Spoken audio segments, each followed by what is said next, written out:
మహోన్నతుడైన క్రీస్తు యేసు నామములో మీ అందరికీ ఉదయకాలపు శుభాలు వందనాలండి. ఒక వాక్యాన్ని చదువుకుని ఈ ఉదయకాలపు ధ్యానాన్ని ప్రారంభం చేద్దాం. సామెతల గ్రంథం 6వ అధ్యాయం 2వ వచనం చదువుదాం. నీ నోటి మాటల వలన నీవు చిక్కుబడి ఉన్నావు, నీ నోటి మాటల వలన పట్టబడి ఉన్నావు. ఈ యొక్క వాక్యాన్ని మనం చదివినట్లయితే గనక మన నోటి మాటల వలన మన జీవితంలో ఎన్నో చిక్కులు, ఎన్నో సమస్యలు తెచ్చుకుంటామని సామెతల గ్రంథకర్త తెలియజేస్తూ ఉన్నాడండి. అసలు మనం పలికే నోటి మాటలను బట్టే కదా మన జీవితం ఎలా ఉందో చాలా సులువుగా అంచనా వేయొచ్చండి.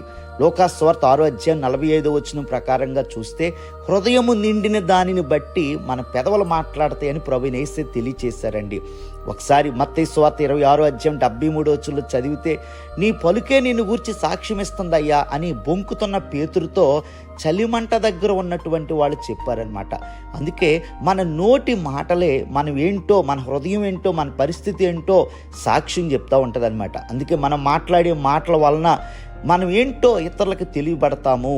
కాబట్టి పరిశుద్ధ బైబిల్ గ్రంథంలో మనం చూస్తే గనక మన మాటల వలన మనకి ఏమేం జరుగుతుందో 3 సంగతులు ఈ ఉదయకాల సమయంలో ధ్యానం చేద్దామండి. మొదటిగా యోబు గ్రంథం 15వ అధ్యాయం 5వ వాక్యాన్ని మనం చదివితే గనక మన నోటి మాటల వలన మనలో ఉన్న పాపం బయలుపడుతుంది, మనం పాపాత్ములు అన్న సంగతి తెలియబడుతుందన్నమాట.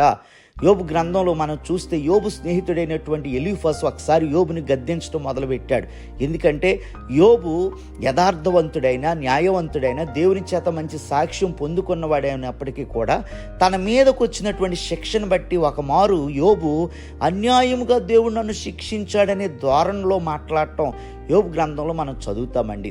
అలాంటి సమయంలో మరి ఎలీఫస్ అంటాడు, నీ మాటల్లో పాపం దొర్లుతుంది అన్నట్టుగా యోబుని గద్దించాడండి. యోబు సంగతి పక్కన పెడితే మరి మన సంగతి ఏంటి? మన హృదయంలో పాపం ఉంటే గనక మన నోటి మాటల్లో కూడా పాపమే వస్తుంది. మన హృదయంలో దోషాలు, బూతులు, పోకిరి మాటలు ఉంటే మన యొక్క పెదాల గుండా కూడా అలాంటి మాటలే బయటకు వస్తాయండి. హృదయం నిండిన దాన్ని బట్టే పెదవులు మాట్లాడతాయి. కాబట్టి నోటి మాటల వలన మనలో ఉన్న పాపం తెలియజేయబడుతుంది అనమాట. రెండవదిగా సామెతల గ్రంథం 6వ అధ్యాయం 2వ వచనాన్ని మనం చదివితే గనక మన నోటిని మాటను బట్టి మనం చిక్కుల్లో పడిపోతాం అని మనకు అర్థమవుతుందండి. ఉదాహరణకి బైబిల్లో బెన్యామీను కోసం యోధా పూటబడినట్లుగా, చిక్కుల్లో పడిపోయినట్లుగా ఆదికాండం 43వ అధ్యాయంలో మనం చదువుతామన్నమాట. అందుకే తొందరపడి మాట్లాడకూడదని 116వ కీర్తన 11వ వచనంలో చదువుతాం. అలాగే అనాలోచనగా మాట్లాడకూడదు, మన మాటలు కొద్దిగా ఉండాలని ప్రసంగి 5వ అధ్యాయం 2వ వచనంలో తెలియజేస్తాడండి. విస్తారమైన మాటల్లో దోషం ఉండకపోదు అని సామెత గ్రంథకర్త 10వ అధ్యాయం 19వ వచనంలో తెలియజేస్తాడు. కాబట్టి మరి మన మాటలు ఎలా ఉండాలి? యేసు ప్రభు వారు కూడా చెప్తారు. మత్తయి సువార్త 5వ అధ్యాయం 37వ వచనంలో మన మాట అవునంటే అవునుగాను, కాదంటే కాదుగాను ఉండాలని, వీటికి మించినది దుష్టు నుండి వచ్చినది అని యేసు ప్రభు వారు తెలియచేస్తారు. కాబట్టి మన నోటి మాటలో కంట్రోల్లో ఉంచుకోవాలి. మన మాటల వల్లనే మనం చిక్కుల్లో పడిపోతాము. అలాగే మూడవదిగా ప్రసంగి గ్రంథం 5వ అధ్యాయం 6వ వచనాన్ని మనం చదివితే గనక మన నోటి మాటల వలన మనం దేవునికి కోపాన్ని పుట్టిస్తామండి. మన మాటలే ఒక్కోసారి దేవుని ఉగ్రత మన మీదకి తీసుకొస్తాయండి. ఒకసారి దేవుడు మోషేతో ఇలా అన్నాడు, బండతో మాట్లాడు, నేను ఇశ్రాయేలీయులకి మరి నీళ్ళు ఇస్తాను, త్రాగటానికి నీరిస్తానని తెలియజేస్తే మోషే ఇశ్రాయేలు మీద కోప్పడి, ద్రోహులారా, ఈ బండలో నుండి మీకోసం నీళ్లు రప్పించాలా అన్నాడు అనమాట. మరి అలాంటి పరిస్థితుల్లో 107వ కీర్తన 33వ వచనంలో కూడా వర్ణిస్తారన్నమాట. మోషే తన పెదవులతో కాని మాట పలికాడు అని అక్కడ భక్తులు తెలియజేస్తారు. తత్ఫలితంగా మోషే జీవితంలో ఏమైంది? వాగ్దాన భూమిలో ప్రవేశించలేకపోతే ఒక చిన్ని మాట, ఒక మరి ఆవేశంలో నుంచి వచ్చినటువంటి ఒక చిన్ని మాట వలన మరి మోషే వాగ్దాన భూమిలోకి ప్రవేశించలేకపోయాడు. క్షణికావేశంతో మనం కూడా ఏది పడితే అది మాట్లాడకూడదండి. దేవుడు శిక్షిస్తాడు, దేవుని ఆశీర్వాదాలు మనం పోగొట్టేసుకుంటాం.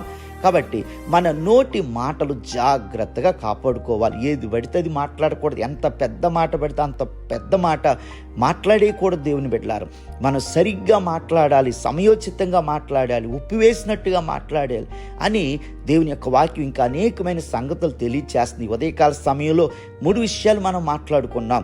మన నోటి మాటల వల్లనే మనం పాపంలో పడిపోతాం, మన నోటి మాటల వల్లనే చిక్కుల్లో పడిపోతాం, మన నోటి మాటల వల్లనే దేవుని కోపానికి గురైపోతాం దేవుని బిడ్డలు. అందుకే దావీదు 19వ కీర్తన 14 ఇలా ప్రార్థన చేసుకుంటాడు, నా నోటి మాటలు నా హృదయ ధ్యానాలు నీ దృష్టికి అంగీకారములగునుగా అని ప్రార్థన చేసుకుంటాడు. కాబట్టి మన నోటి మాటలు కేర్ఫుల్గా ఉంచుకుందాం.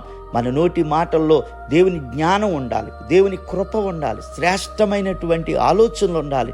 అలాంటి శ్రేష్టమైనటువంటి ఆశీర్వాదాలు మన నోటి మాట ద్వారా మన మీదకి రావాలని, మన కుటుంబం మీదకి రావాలని, మన నోటి మాటల వలన మన ఇంటిలిపాది ఆశీర్వాదకరంగా ఉండాలి అని ఆకాంక్షిస్తూ మిమ్మల్ని దీవిస్తూ ప్రార్థిస్తూ ఈ మాటలు ముగిస్తూ ఉన్నాను. దేవుడు మనలను సమృద్ధిగా దీవించును గాక. ఆమేన్. God bless you.